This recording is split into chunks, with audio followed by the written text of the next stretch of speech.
Hi, it's Keith Bates here, and today I'm in the UNESCO World Heritage Site of Roma Old Town, and I thought I would talk about front running in conventional finance and in blockchain. So what is front running?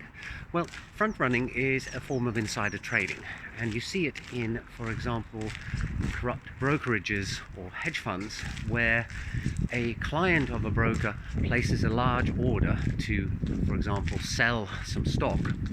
The broker now knows that there is a very high chance that that sale will drive down the price of the stock, and as a result they act on that information. They place trades, possibly on behalf of some of their other clients or even on behalf of themselves, in order to make profit from the almost certain knowledge that the price of the stock is going to shift.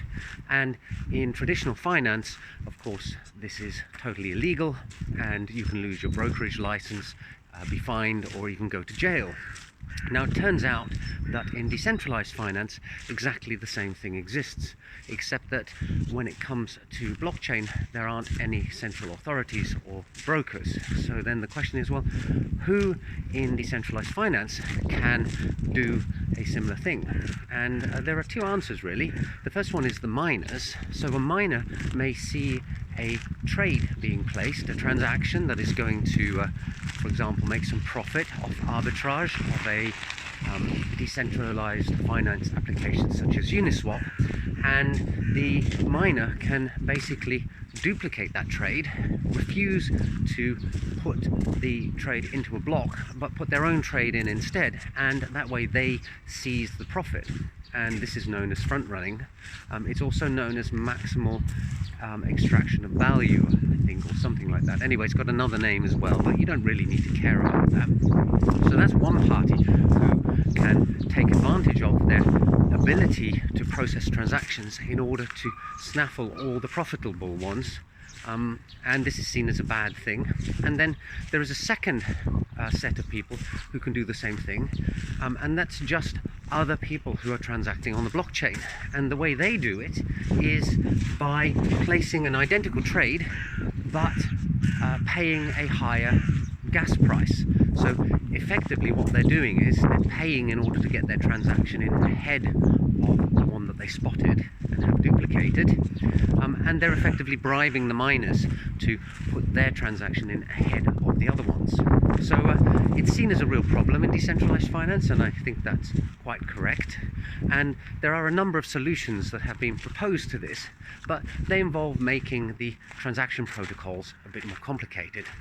For example, you could have a token exchange decentralized application, AMM, that requires you to pre-announce that you're going to make a transaction the block before the actual transaction is processed. So what you do is you first submit a hash of your transaction, and once that's gone into a block, then you submit the real transaction, and that goes into the next block.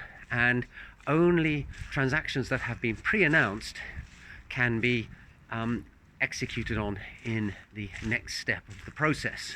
So that's one way, but of course it's a bit cumbersome, because it means that you have to submit two transactions in order to get one true transaction to go through.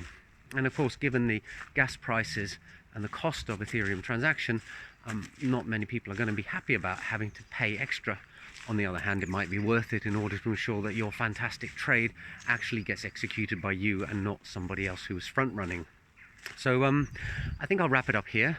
Just a brief video on what front running is, why it's a problem in decentralized finance, and an example of a solution that may or may not be implemented in the future. Hope you found that interesting, and I'll see you in the next video soon. Bye for now.